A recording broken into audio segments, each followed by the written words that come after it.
Are you ready for next level growth in your business? Welcome to the Lindsay Anderson Show, where we pull back the curtain on the exact strategies, tools, and mindsets that build million-dollar empires. If you're hungry for more time, more freedom, and a whole lot more impact, you've come to the right place. Buckle up, because we're about to ignite your business journey. Now, here's Lindsay. Hey everybody, welcome to this episode of the Lindsay Anderson Show. I'm so excited for today's guest, Mr. Dan Lesniak. He is a best-selling author, real estate broker, trainer, and Ironman athlete. He began his real estate career in 2012, achieving over $22 million in sales during his first year. He later helped grow the Keri Shull team, which has become one of the top real estate teams in the nation. Lesniak is also the co-founder of HyperFast Agent, a coaching service designed to help real estate agents and team leaders scale successful businesses. So excited to have Dan on the show today. Welcome to the show, Dan. Welcome. I'm glad to be here. Yeah, so 22 million in your first year. How did you do that? Well, I specifically targeted a really small area, right? So the irony of it is sometimes you think you got to be like the agent for everyone or whatever business you're in, it kind of applies. But when you niche down, you can really focus on that group. So I was part-time. I had a government contracting job for doing submarine warfare analysis. Exciting. Interesting. And I got my license because I didn't get the jobs I was trying to interview for after going to MBA school and all of that. Some of the comments and feedback I got back were technically you're good and you can problem solve, but we don't know if you have the right sales skills for this strategy consulting job. So go get some experience doing that. And at the time I was buying another condo and I thought, well, maybe I'll just try to sell a few homes. And because I had a full-time job, I couldn't go out and try the sphere of influence strategy because no one knew me as a realtor and I didn't want my work to really know I was putting a lot of time in this. So I decided to just try to get the condos in the building I lived in, or like 200 of them. And I started there and just did everything I could to get in front of that audience, door knocked, met the managers, the people that worked the front desk. I would do like move up events. And what happened is there wasn't a dominant agent there yet because the building was like 4 years old. So when builders sell buildings, they typically, their staff, their agents move on and they don't reach back usually and keep in touch with their clients. So it's an opportunity if you find a neighborhood that's 2 to 3 years old to start farming them because there's typically not a dominant agent. And that's what happened. And the inventory was low, just like it is now back then. So most of the buyers were move-up buyers, but couldn't find what they want. So then I'd have to go to the adjacent townhomes or bigger condo buildings and get creative and try to prospect for people that want to sell. And I ended up doing like a lot of off-market deals where I was finding the place, getting them under contract there, then selling their home. And so I had a lot of open houses, a lot of activity, started doing a lot of marketing in that one area, and it just snowballed. Out of all of that, we talk about niching. I'm sure you're also aware a lot of agents really resist that. A lot of business owners in general really resist that. What is your biggest piece of advice out of like all of that you would give an agent who wants to see that kind of success? Well, it's ironic sometimes, but you really have to go smaller a lot of times and really know your niche, because then you can design your marketing, your value propositions to really be targeted. Like if I tried to go after all 200,000 homes in Arlington, it wouldn't work. So like by concentrating the force in a smaller area, it worked. It doesn't have to be just geographic. It could be like groups of doctors or attorneys or people at the country club. There's all sorts of different niches that you can be involved in as long as there's enough market share. So with 200 condos, if 8% sell every year, that's 16 sales times 2 sides, so 32 opportunities. And I got like 50% of those. So as long as it's big enough, right? It can't be like a group of 2, but as long as it's big enough, going smaller usually is a lot better, especially when you're starting out. Yeah. And how much of that is because the nature of the business, and all business, I would say, is relationships. And so you become kind of like famous, for lack of a better term, in that circle, and the word spreads around and it's easier to refer you. But speak to relationships in terms of niching down. Yeah, it's easier to get known in a smaller pool. And Gary Vee talks about this, some of his social media strategy back in the day, like be the mayor of your town, right? So go do interviews of local business owners and they put it on their social and vice versa. And like all of a sudden, all the people that are like looking at the dog shops, the restaurants, the bars, whatever it is, like they start to know you as the guy or gal that's associated with that area. So, and then you start to build relationships and people refer you, and it just builds on that. It's easier to get momentum if you're starting smaller and going big, right? You got to get out there, right? So going big in a small area works better than doing it in the big area, especially when you're starting. So when you were doing that, were you like, did you wake up every day and you had like a to-do list? Were you just kind of going over there to hang out? Like, were you putting in some hours? What did it look like for you? So in the mornings, I would craft marketing. I got like the building email list.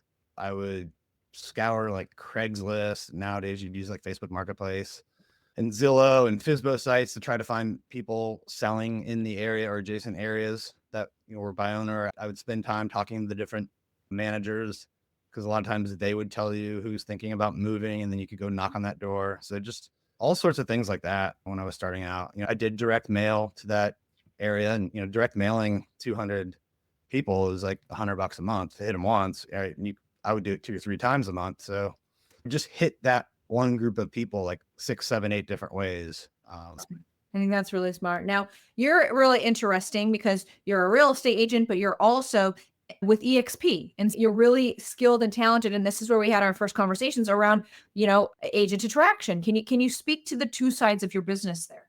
Sure. So we owned our own brokerage for 8 years.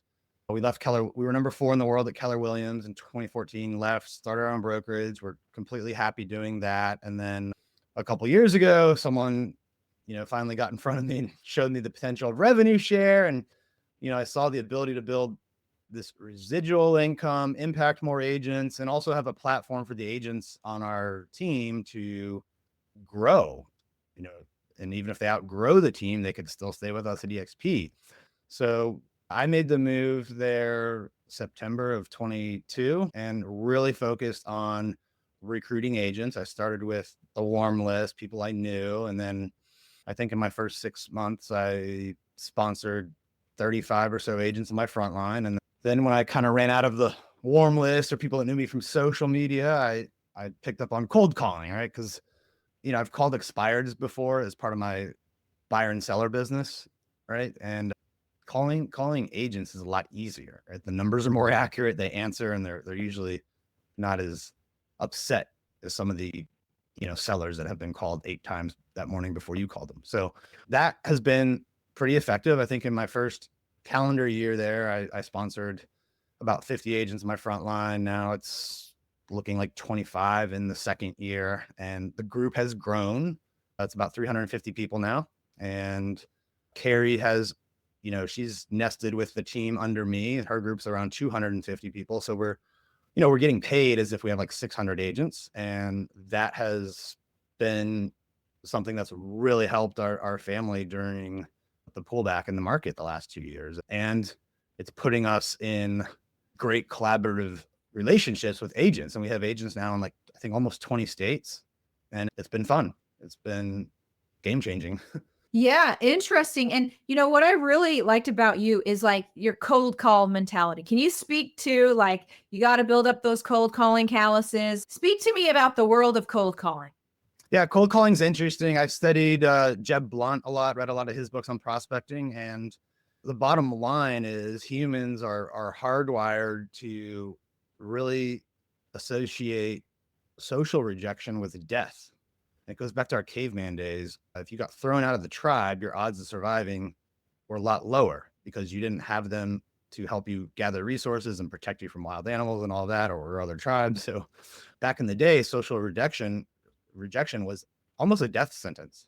And that part of our brain is still wired that way. So when people tell you, no, I don't want to like look at another brokerage, or no, I don't want to interview you to relist my home, if you're not trained in certain techniques, you literally associate it with death, right? So there's different ways to kind of overcome that. The biggest thing that happens is it triggers your fight or flight response, that was designed to help us survive, to like either kill the animal we needed to eat or run from the one that was going to kill us.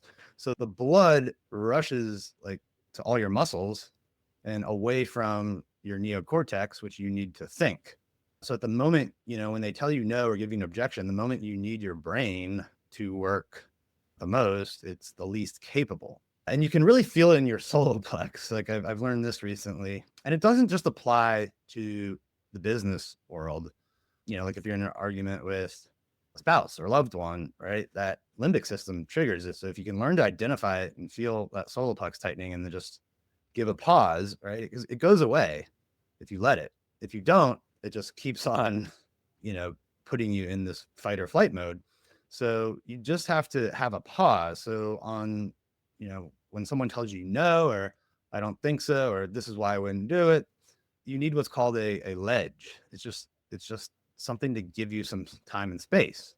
And all it really is asking some type of open-ended question. So if I were to ask you to, have you ever considered EXP, and you said, no, it doesn't seem that different from anything else, a good follow-up to that be, oh, that's interesting. Tell me more about that.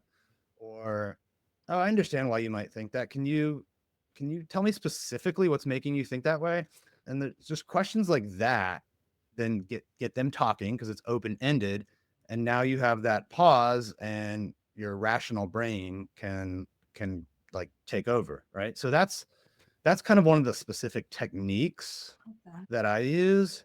The other thing to look at it, and I've been really heavy on calling expired listings lately to help boost, personal production and sales.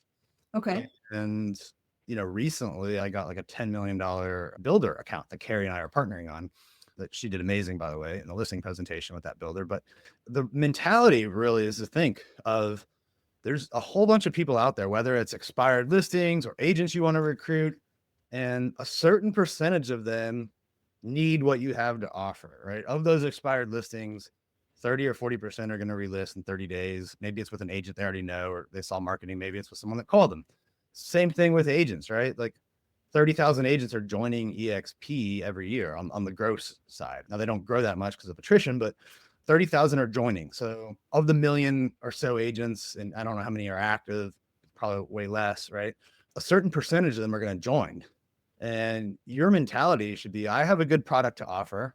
It will help other people. Some people are going to do it. I don't know which 100 on this list are going to join, but 3 of them will. And my job is just to get through that list and find the ones that are going to join. Like Brian Carruthers talks about this in Building an Empire.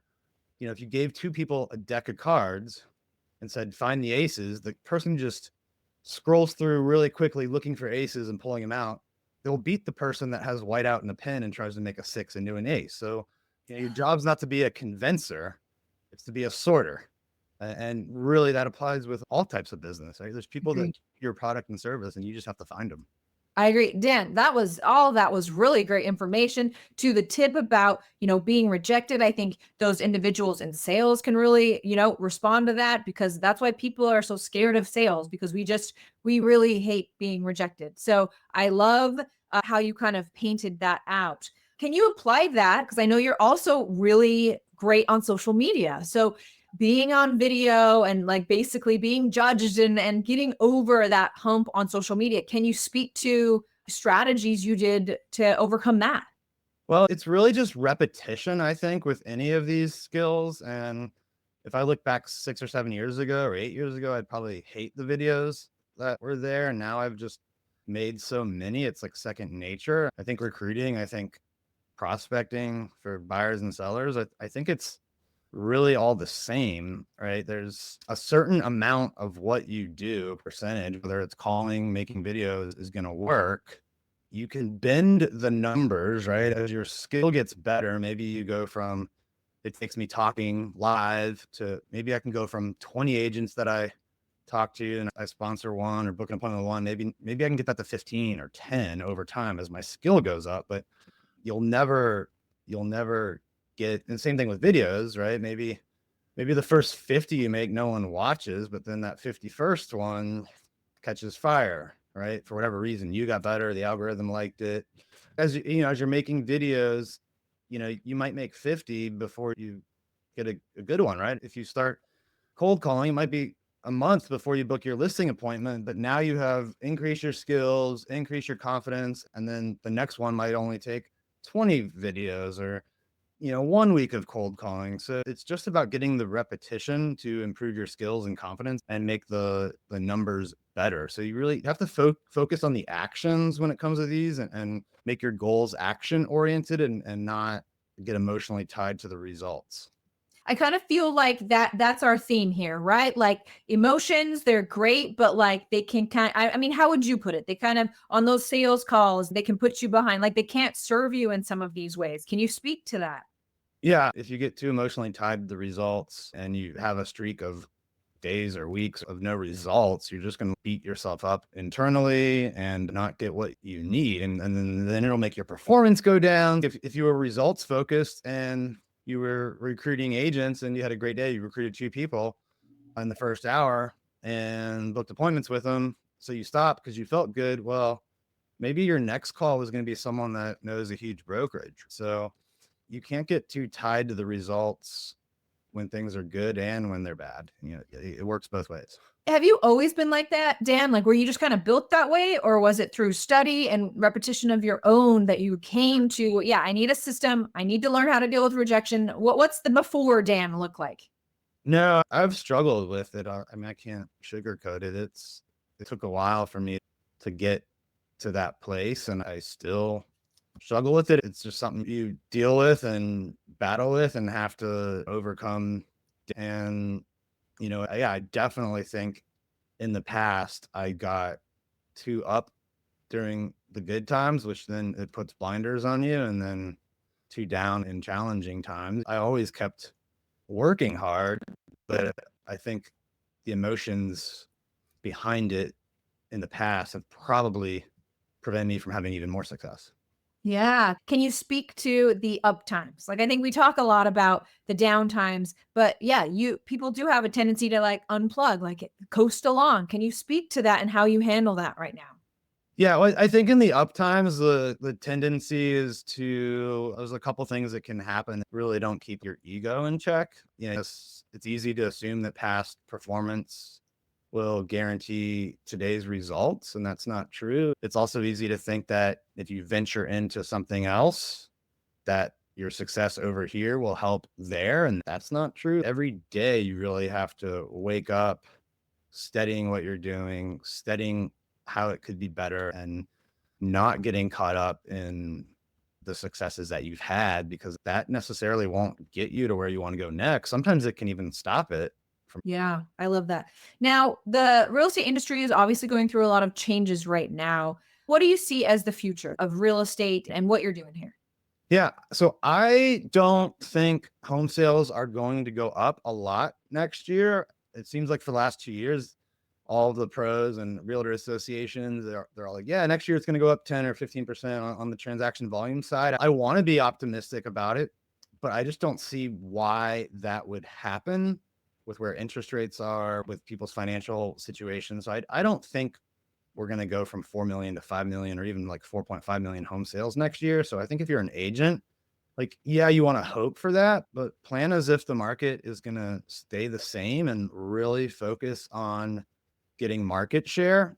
And obviously, if you're at one of the copycat models that has revenue share, like focus on that. But, just realize that it's not going to be as easy as it was before. Yeah. Well, Dan, you've had so much success. You've done so many things and brought us a lot of insight. Tell me, what is one thing that you wish you would have known before you got started? I mean, the easy one is join EXP. If I'd done that 10 years ago, that really shouldn't count. So, No, I don't think I can count that one. yeah, I mean, it's hard to say because I had my first year was just beyond what I was. I would say to have more humility, Tell me more about that. because as I look back and look at bad decisions or challenging times, I think humility would have made those times a lot easier. And this industry is going to have ups and downs. So if you can really approach it with humility for your agents, your clients, others in the industry, I just think it makes things a lot easier. That's a great answer. All right, Dan, thank you so much for coming on the show, sharing your expertise today. Before I let you go, I'm going to turn the time over to you. Let us know how to find you and anything else you want the audience to know. All right. Well, thank you so much. If you are a real estate agent and just want to talk shop or EXP, or you're a home buyer or seller, DC, Maryland, Virginia, even Florida, licensed in those areas, you can just send me a text message, 703-638-4393, or you can DM me on Instagram. It's just the Dan Lesniak. Thanks, Dan, for coming on the show today. Thank you. There you have it, folks. Another awesome episode of The Lindsay Anderson Show. A big thank you to Dan for coming on and sharing his expertise today.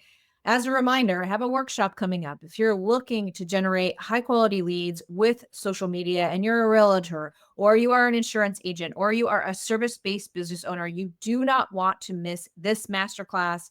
All you need to do is head over to lindsayaA.com/workshop, and I'll share with you my simple 4-step system for attracting high quality leads all through social media. Thank you so much for joining me for this episode of The Lindsay Anderson Show. Cheers to you and your success. That's a wrap for today's episode of The Lindsay Anderson Show. If you loved this episode, don't forget to subscribe, leave a review, and share how you're leveling up your business. Want more? Connect with Lindsay Anderson and get the tools you need to crush your goals at lindsayaA.com. Until next time, keep pushing, keep growing, and turn those business dreams into reality.